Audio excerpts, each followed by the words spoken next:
Hello guys, welcome to LKT Forest Diaries. Today we have Pisum Sativum, commonly called green peas or matar.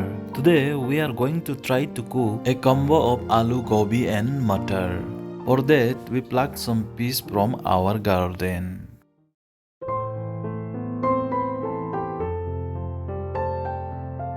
Now it's time to prepare our sabji.